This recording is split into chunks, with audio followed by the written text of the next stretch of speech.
Hello class. All right, so in this exercise, we want to find a linear inequality, okay? We want to use a slope-intercept method, okay? All right, so let's get started with that. All right, so the first thing we want to do is to solve this inequality for y. Solve for y, okay? So let's do that. So it's going to be negative 3y is greater or equal to negative 5x minus 9. Okay, then we have to divide by negative 3, divide by negative 3, divide by negative 3.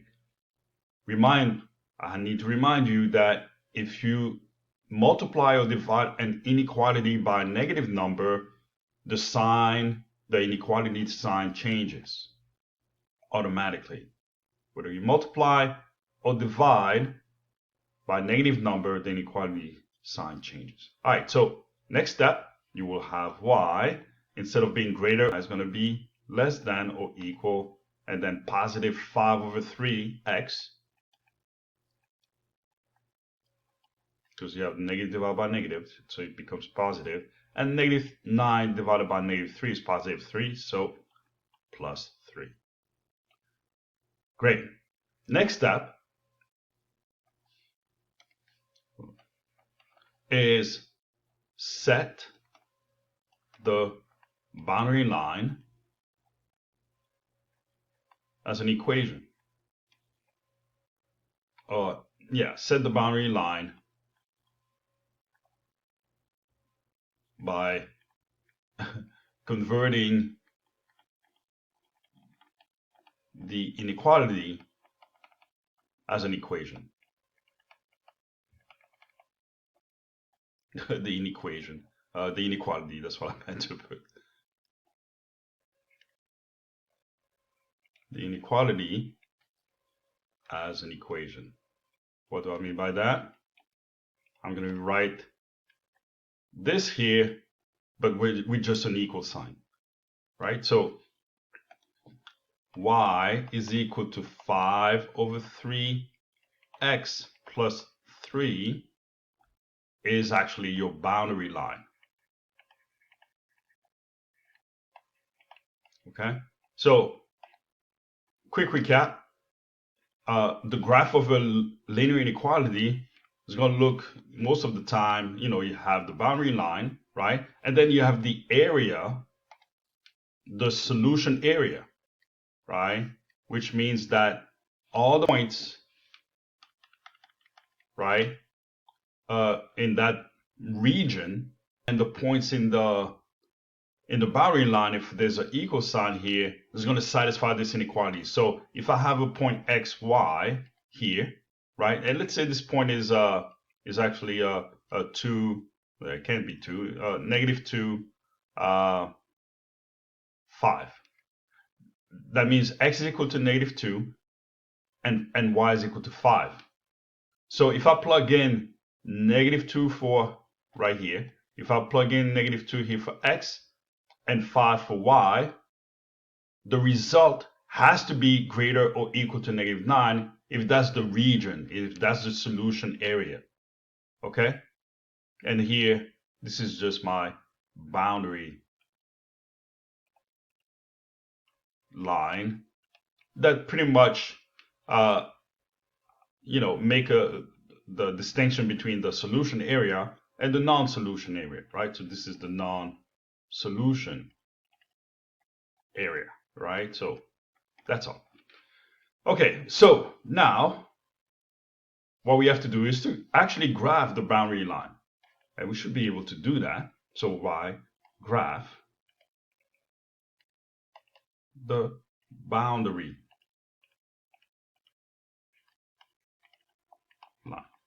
Okay, so how do we do that? Well, we should know how to graph a slope-intercept form of a linear equation, right? So we have the y-intercept already, which is positive 3, and we have the slope that's going to help us find the second point of that line, and then draw a straight line through those 2 points. Okay, so, but the boundary line, there's two types of boundary line. If in your inequality you have greater or equal or less or equal, your boundary line is solid. So the boundary line is a solid line. It is solid. What do I mean by that? That means it's just going to be, just as a line, straight line. If it was greater without the equal sign or less without the equal sign, then it would be, the boundary line is going to be dashed. And it will look like this. Okay? But we don't have that. We have this here. We have greater or equal. So our boundary line is solid. All right, so let's start graphing, right? So let me see if I can get some type of shape here. Oh, let me do that. Oh, it came out.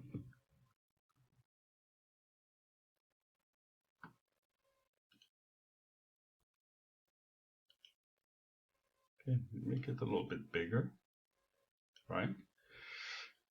And here it is. All right, so it's in red. It's fine. Okay, so +3 here is your y-intercept.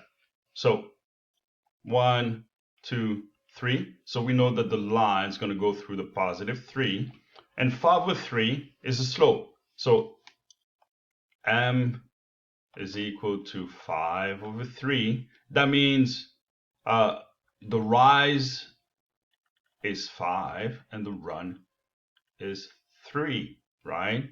And then also m is positive, m is greater than 0, so that means my line is increasing.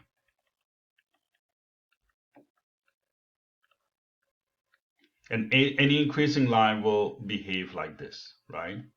That's the way it's going to. If it was decreasing, then the behavior would be like this. But that's not what we have. We have this here. All right, so the rise is 5, so we're going to go 5 units up. 1, 2, from the y-intercept, which is 0, 3. And so let's go up 5 units for the rise. 1, 2, 3, 4, 5, right? So that's my rise. And then because the line is going to have to look like this here, right? We're going to run 3 units to the left. I'm sorry, 3 units to the right. So 1, 2, 3. So 1, 2, 3. So my second point is going to be here at 3 and 8.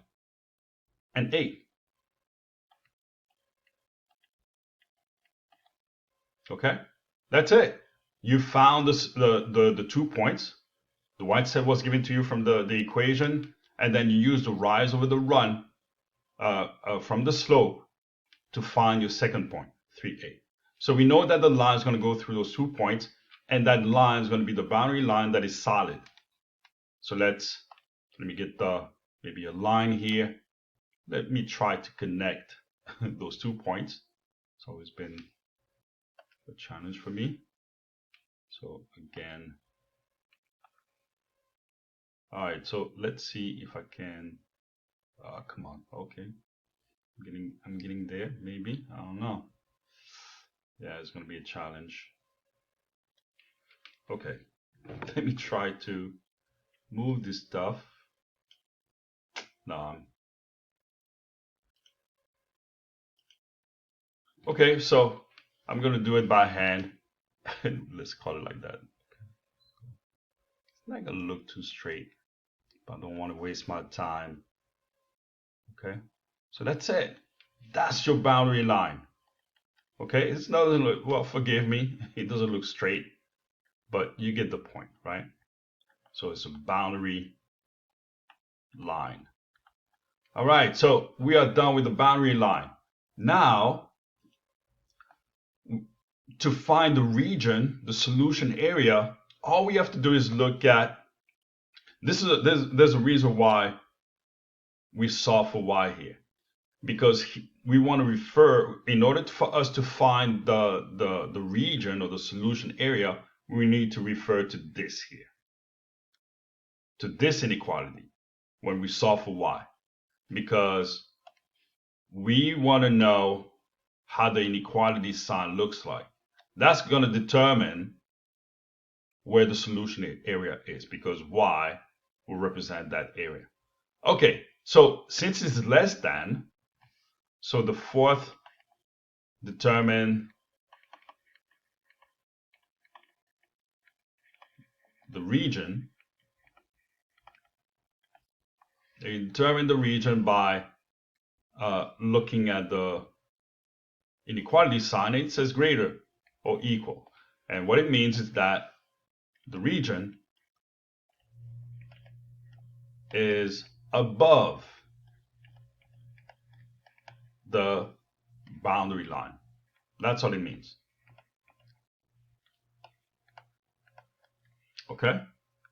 And that's it. So let's draw the boundary line, right? So that means any point in this region is going to satisfy this inequality. Okay, just like I explained earlier. Obviously, the green stuff is going to cover everything right above, so I apologize if I missed some parts. Okay, so all we have to do is, we can test. You don't, if you're confident that you've done it correctly from step 1 through 4, then that's your answer. But let's test it to make sure that this is the right area, because we are prone to make mistakes. I make mistakes sometimes. So let's take any points in that green area. So for example, I'm just going to take this point here, right?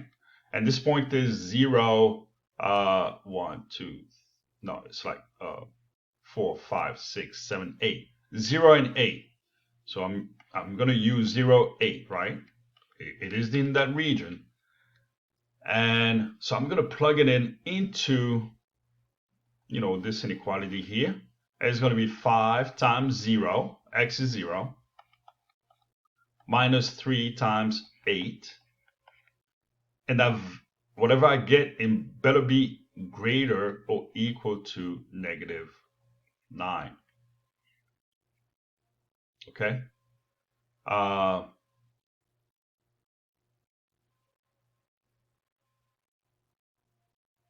Actually, I'm the one who messed up, because this is not greater, this is less. So I misled you all. I misread I was probably looking here, but this is where we're supposed to look. So it's less than. So it's always good to test, because now I can see where I made the mistake. It was supposed to be less. So I apologize. So let's erase this and let's do it again. Here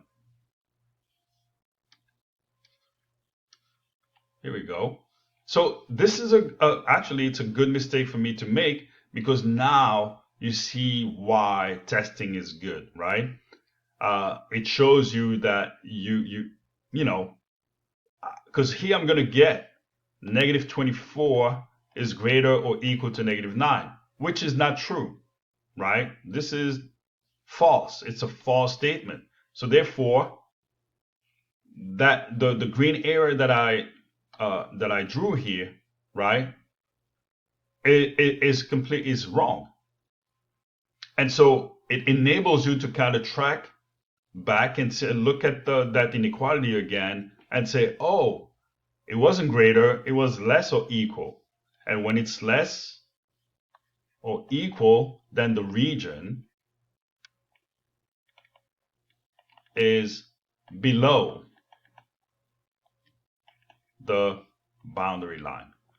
Okay, so that's what I should have put from the get-go. And now I should get, that's the right solution, right? So, I mean, we don't have to test, but let's say you choose 0, 0, right? The 0, 0 is in your shaded region. So if I plug in 0 here and 0 there, it's just going to be 0, and 0 is greater or equal to -9. So it matches, right? It satisfies the inequality. Beautiful. All right.